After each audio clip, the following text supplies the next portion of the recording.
Designer, I'm going to make a pattern. Now you can make your own pants pattern, and it's pretty easy to do. We'll do both, but just because it might be interesting, let's go ahead and mask some pants out. So I'm going to mask this top part here, and I basically just want to mask everywhere where there's not a cap. And actually, do I have? No, I don't. So we'll go ahead and just Control-Alt-Tap to sharpen that up. And we'll grab Mask Lasso. And we'll just go ahead and a little bit more. All right, so we got the pants on there. Hit Control-W to make a polygroup. Isolate that polygroup, and then we'll go ahead and run my macro for polishing those border edges here. Actually, we'll just do it manually.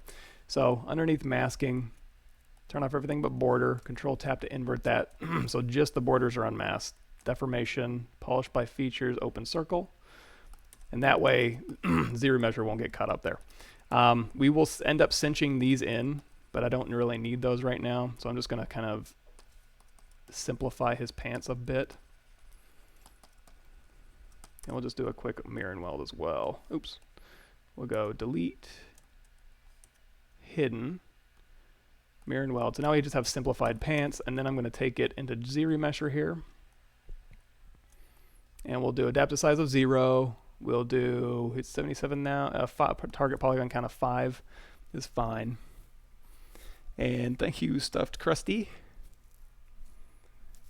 And we'll see how this goes. Okay, so as it's simplifying here, I'm going to go ahead and smooth this out, and then zremesher half, and just keep hitting that until we get just a representative shape of these pants. So now what I'm going to do is under UV Master, I'm going to go to Work on Clone, and I'm basically going to attract.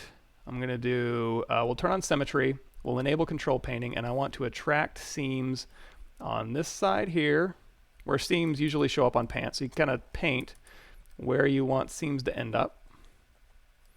And then I want to attract a seam inside here as well, where it'll usually show up. And then we'll hit unwrap and flatten. And let's unflatten here.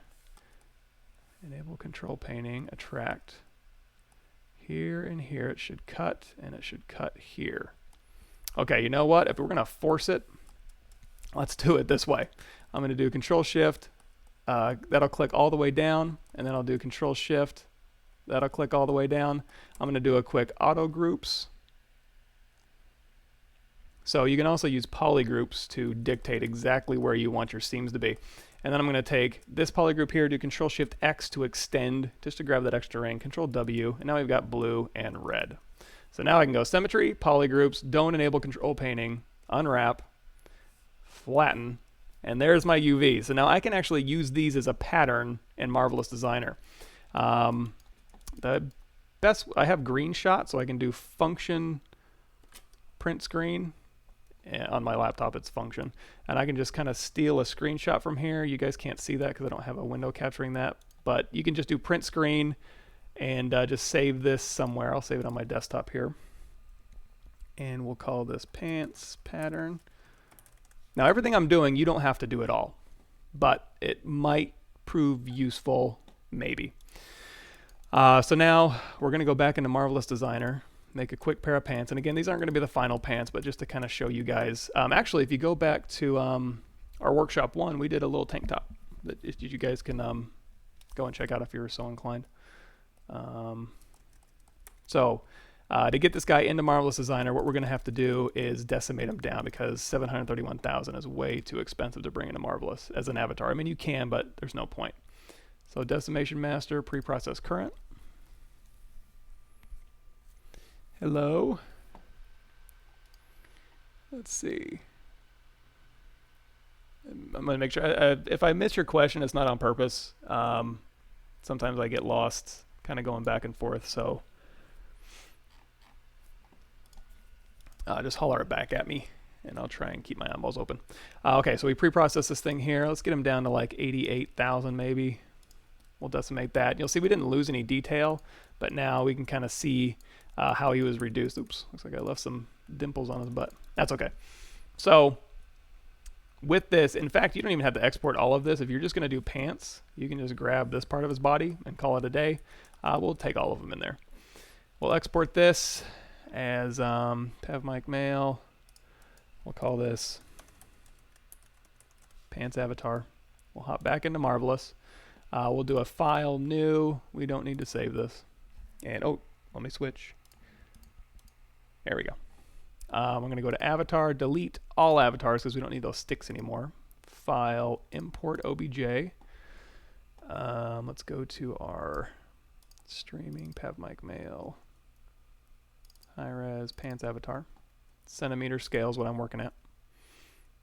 There we go. If you want to change his color, just double click him and we'll drop his diffuse color into a more human range maybe. There we go. So now we need to make him a pair of pants. Now I'm not going to bring in his pattern just yet. We can just kind of do it on the fly here. So I'm going to go into my pattern tool and we're just going to do the front pair of pants and the back pair of pants. So in order to get the front pair of pants, we're going to drag out one leg and we're going to go ahead and take this and we're going to clone as a symmetric pattern, and these will be the front pair of his pants here. And we need to modify these a little bit. So actually, just to make sure I'm not going to waste time here, I'm going to look up a jeans pattern online just to get the general overall shape that I'm looking for. There we go, front and back. Looks about right. Okay, so basically all it is, you can go in here and you can hit X to cut in points here. And we're going to be dropping in a point here, and when I do it, it's symmetrical. So we're going to drop in those points here, and we're going to hit Z, and we're just going to move these things in. And if you want to make these things curved, again, just like on the wing, right click, convert to curve point, and then we can just move this back here. And you can also go into curve editing mode, and you can move these curves in. So these are the front pants. Now I can take this shape here, and we'll go ahead and clone. You know what, we'll just copy and paste this one. Copy, paste over here. And then we're going to right click this one and we're going to do this one as a symmetric clone as well. And these will be the back. Now on the back, it looks like the seat is, well, we'll see how this plays out. So I'm going to go ahead and move these things into place here. Let's go to settings, preferences, gizmo, world coordinates, fine. And we'll just move these back around here. So these are going to be the back of his pants here. And I'm going to right click these and we're going to do flip horizontal. So jeans front and back, hold on. Okay, so the front will be like that and the back one will be a little bit more shallow, but it'll have a little bit more fabric. So in the back, it ends up looking, you need a little bit more fabric this way. And we can actually go ahead and put in a split line here. And this is all stuff that we can change as we go. I'm gonna right click this, convert the curve point after we get it sewn on there. So let's go ahead and do that now. And again, I'm not going to be doing tons of pockets or any of those kind of details. This is just purely just to get some real quick cloth on there. So before we sim it on him, we need to go ahead and sew it up. So I'm going to go into the sewing tool and I'm going to sew. In order to kind of look at what we need to sew, I'm going to do a segment sew from here to here. So we're going to go here to here. And then we're going to go from the inside of this leg to the inside of that leg. So here to here. And then we're going to have to go from here to sew up the front. And then on the back, we'll go here to sew up the back. And so now we've got the legs sewn on and there's no crisscrossed area, so I think we're safe. And I'm just going to raise these up a little bit because as it sims, it's going to kind of fall down his body.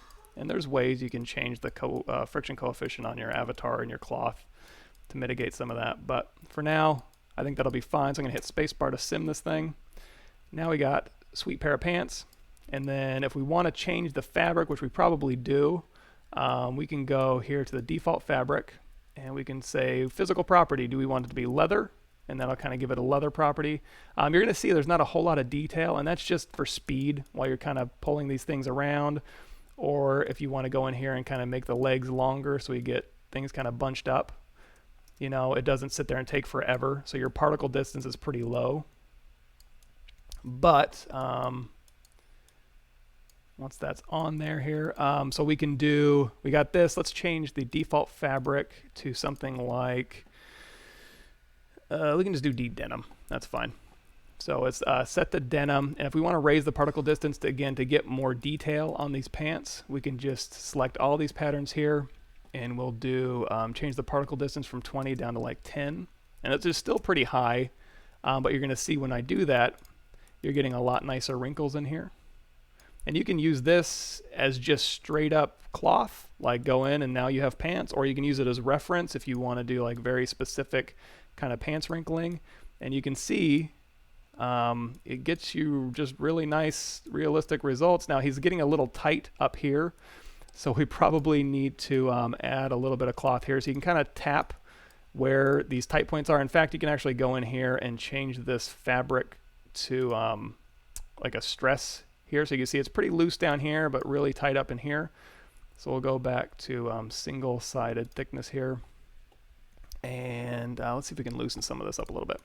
So here I'm going to pull these tops out, and it looks like on jeans, if you want to taper these legs in, what you can do is take this curve and then just kind of, you can still keep the waist wide, but you can kind of start tapering these legs in if you want a little more of a slim fit type thing going on here. And then you can hit sim, and that'll just kind of bring those legs in a bit, and now you can start seeing a little bit more of his muscle definition. And my computer is a laptop, and it's not super fast as far as CPU is getting a little long in the tooth. So depending on how many things you have running, I'm also streaming at the same time, so that might be part of it here. So yeah, this is really, really easy to do. Things like, we'll do this, we'll do like a blanket, a pillow, or whatever. So anyway, if you want pants like this, you're good to go. And again, you can just change this. You can export this as like denim, and then you can go, you know what? What would the fabric look like if he was wearing like wind pants? So we'll go back to a lightweight nylon like we had for the wings. And you can kind of pull this out.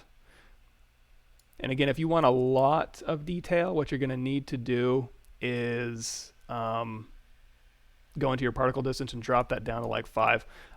You know what? I don't like it. Let's really balloon these things out. Let's have a little fun. So I'm going to take this. We're going to give them some bell bottoms. Oops. Go here, and then here. Get him up off his calves here. Now, if it is having a hard time simming, you can just raise that particle distance back up to like 20. Let it sim in. It'll do a quick job. It'll just kind of find out what it's doing here. And let's go ahead and take these bottoms down too. Even more cloth. You just kind of pull it up and around. No problem. Now you got all sorts of interesting stuff going on. If you wanted to cinch these pants, let's go ahead and straighten these out just a bit here. Like if he's wearing knee pads or something, all it would be is if we'll, you know what, let's take these and we'll raise the particle distance down just to like 15, so it's a little bit nicer. And again, he has that kind of lightweight nylon fabric, so it's going to be super duper wrinkly. But you can go in here with your chalk. There's a little chalk thing you can go in here and draw if you want to like draw in where your stuff is.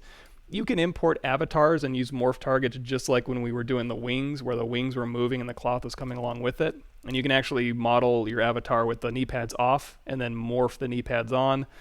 But really, it's probably just as easy to go in here and go, you know what? There's going to be a knee pad strap here on both sides. So I'm just going to kind of draw where that is. And you're going to see as I'm drawing this line, it's making a chalk line over here. So I can go, okay, that's where my internal shape needs to be. I'm going to go to my internal lines here. I'm going to click here, here, here twice, and then here, here, here twice. I'll go ahead and hit Z or click up there, and I'll right click these and we'll change these to a curve point just to make them a little more curved. And we'll go ahead and get rid of those chalk lines here. So we'll go back to the chalk, edit chalk, and we'll just delete.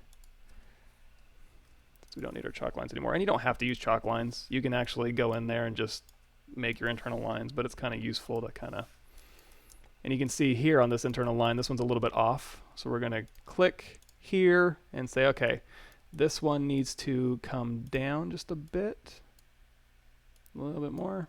All right, now they meet up. So now all you need to do is say, okay, pants. You know what? That nylon's bugging me. I'm going to take this default fabric. We'll go back to our denim here. And now we just need to select these things here, and we're going to go to turn elastic on. And we're going to crank our ratio down and our strength up, and that'll sort of cinch those in. So now it's like got some elastic on there, and you can put this anywhere. That's just one way to do kind of like bunched areas here.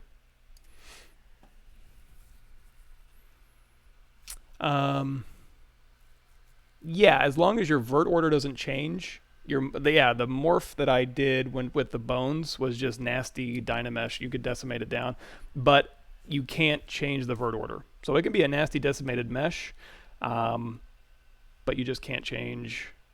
You can only move stuff around. You can't like re-Dynamesh it or change anything about the vertex count, or else it won't be able to be used as a morph target. Okay, so we got some sweet stripper pants. I don't know what these are, but we'll go ahead and call these pants. So I'm going to go ahead and let's drop these down just a little bit more so we can have a little bit more detail in there. I'm going to drop these down to a particle distance of 10. And we'll sim these. And again, 10 isn't very low at all, but just because we're just kind of playing around, there's no point in sitting here waiting for it to really sim something nice. File, export OBJ, and we'll call this pants test. Okay, weld. Yeah, I'll go ahead and weld. I'm going to turn off the sim, or just pause it, and then I'm going to remember to bring ZBrush back up. And now we're going to go to import pants test. So now I'm going to, let's go back to matcap gray. Easiest way just to get rid of the body, you can just select part of the body, Control-Shift-A, invert that selection by control dragging, delete hidden, and now you just got pants. So now with this guy here, we can go to insert our sweet pants here. And now you can see we have our original pants here, and then we got our weirdo pants. Oh, there's our zremesh pants. We don't need that anymore. And now we've got our kind of weird pants here. So just like when we were doing the wings, if you want to, you can zremesh these and then start smoothing, and then you have subdivision, so you can go down here and have detail to like put in memory wrinkles or puckering, tiling puckering. I'm not going to do that tonight. Because when I start doing really detailed stuff, I want to make sure that I have a decent pair of pants, not some funny pants that we just made. But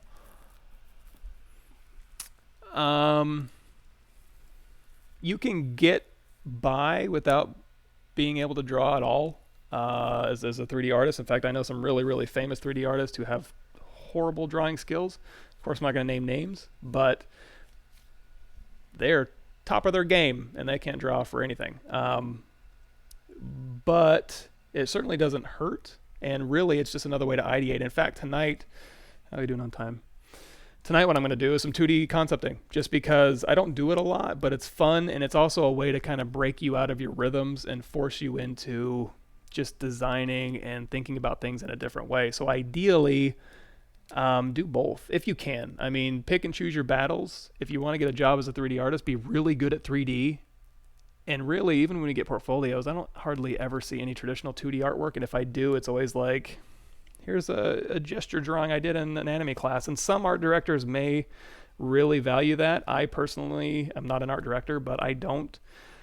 As horrible as that sounds, and maybe I shouldn't say that, but if you were a good artist with Vine charcoal, but your 3D art sucks, I'm not going to hire you as a 3D artist.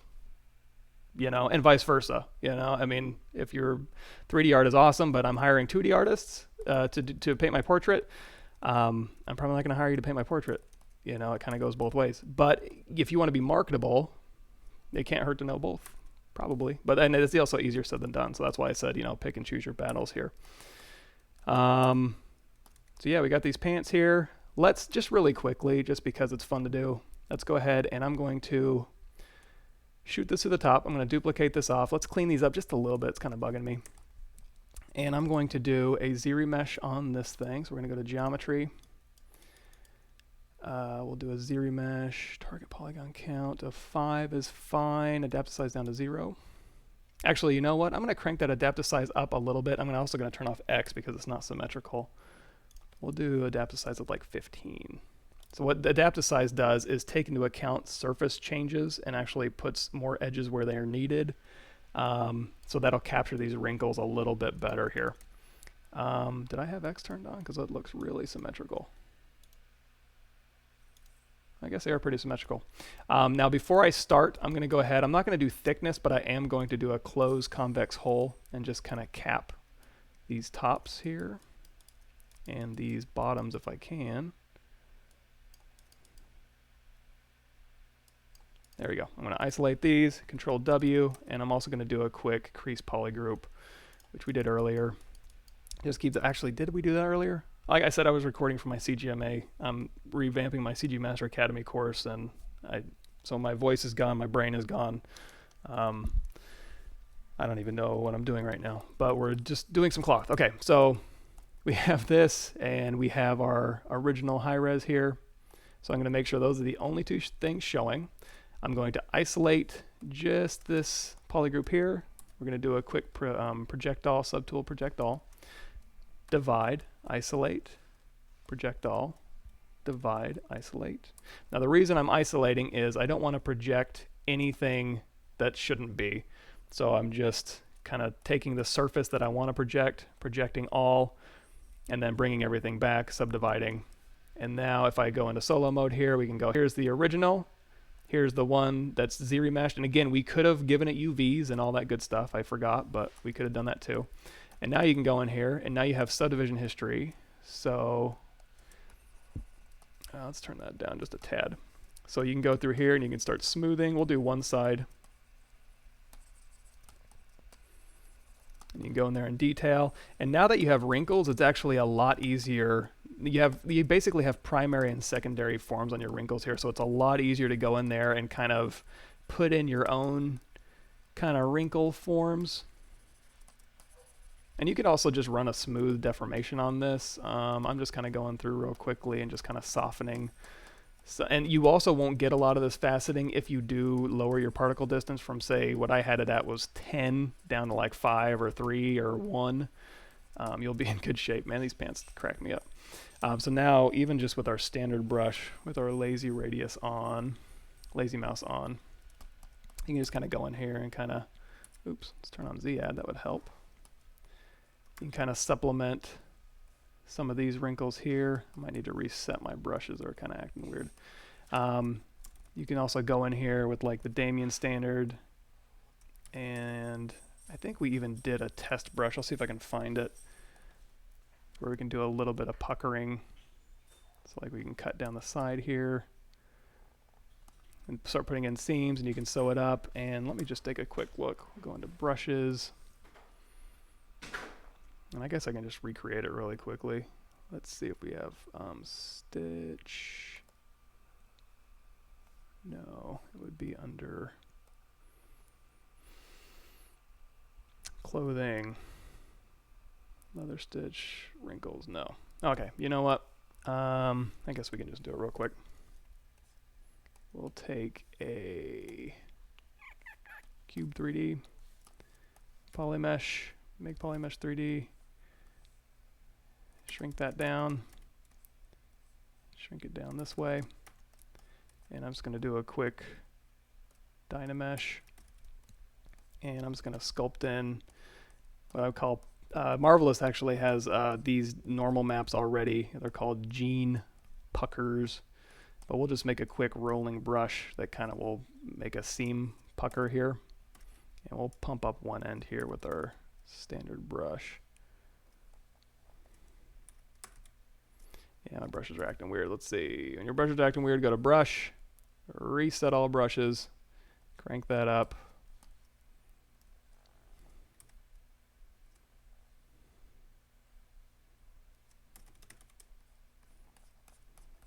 There we go.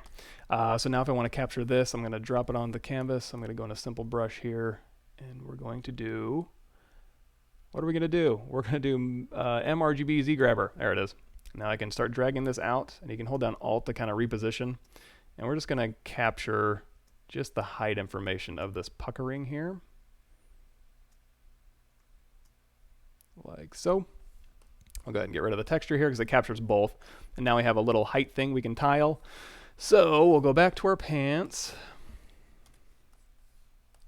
And we'll go back to the side here. We'll hit Control D one more time just to make sure we have enough resolution. I am actually going to go into my brushes and we're going to steal the roll value, which we don't have to do, but it's just another technique you can do. We'll go to Stitch. And we'll grab Stitch 1. And Stitch 1 drags this out. So if you're going for like a pair of old lederhosen farm pants from ancient German history, you can certainly use that. What we're going to do is swap this alpha out, and now it'll roll that puckering, and we can also change the intensity a bit. So now we can kind of get Gene puckering down the side, and you can kind of smooth that out and go in there with your Damien standard. And obviously I did that in 3 seconds, so probably it's not the world's best Gene puckering, but it's kind of something you can do. What does Control D do? Oh, Control D does subdivide. Sorry about that. That's the hotkey for subdividing a mesh. So you can do that. Did I miss anything? No problem, no problem. Thanks for showing up. I'm happy when people bother showing up. Hopefully it's worthwhile. So yeah, we did a cool, quick pair of pants that did way better wrinkling than I ever would have. One thing we didn't talk about was using these patterns within Marvelous Designer. Let me see if I can do something real quick. Shoot this up here. What I like to do, I'm going to do a, you guys ever use Quadro? Go Google this. Actually, this has been a lifesaver daily my entire professional career. Well, it's pretty new, but relatively speaking, is Quadro Reference Viewer. There it is. So this thing right here was written by my friend Louise. And, you know, I can brag a little bit. It was at my request, but I basically asked him to make a reference viewer that I can have individual windows that I can set up on multiple monitors. So like I have 4 monitors at work. I can set up a bunch of different reference, and you can just watch the video. It explains it better. Awesome. And man, this thing's been a lifesaver. So I'm going to launch that real quick. And I'm going to use that in Marvelous Designer. There's another way to just bring in images in the Marvelous Designer and use them as patterns, but Quadro's faster and easier. So let me just do this real quick. Let me close this preset. I'm going to add a local image, and I will pull a window up for Quadro so you can see what I'm doing, hopefully. We'll see how it does. So pants pattern. So there's my pants pattern here, and you guys can't see it, so I'll make a new window capture, Quadro. Is it going to show you guys? Ah, it's not. Dang it. Yeah, I might have to play with OBS a little bit. It doesn't want to cooperate. Basically, if you watch the Quadro videos, let me go ahead and kill this. Actually, should that be filter properties? Quadro null. Anyway, watch the videos. I'm going to go ahead and kill this. But basically what you can do, remove. What you can do is you can load up a bunch of images. You can save them off. If you're working on helmets, you can load up a bunch of helmet reference, and then you're like, oh, I have to work on gloves. You can load up a bunch of glove reference. You can save those as presets, and then every time you go to open a preset, it'll populate all of your windows with the reference images right where you had them. You can flip images, you can rotate images, you can even do transparency on images. So that's what I end up doing in Marvelous Designer, is just taking a transparent image of Quadro over the pattern view in here, and then just drawing out the pattern to match the UVs. So if it's anything really specific, like I did a pair of gloves that had really specific cuts in it, I went ahead and just zremeshed it and got the borders and UV'd it so that it was flat. And it's not going to work perfectly, but it at least gets your cuts in the right areas and the right amount of fabric in the right places, instead of having to make a glove fit and then draw chalk or go in with internal lines and slice it. It was a nightmare. So that's one option here. You know what? They kind of remind me of that Mortal Kombat character who has he was the Native American guy. I forget his name. But yeah, they're kind of they're a little YMCA, but yeah, you're right. They're kind of are growing on me.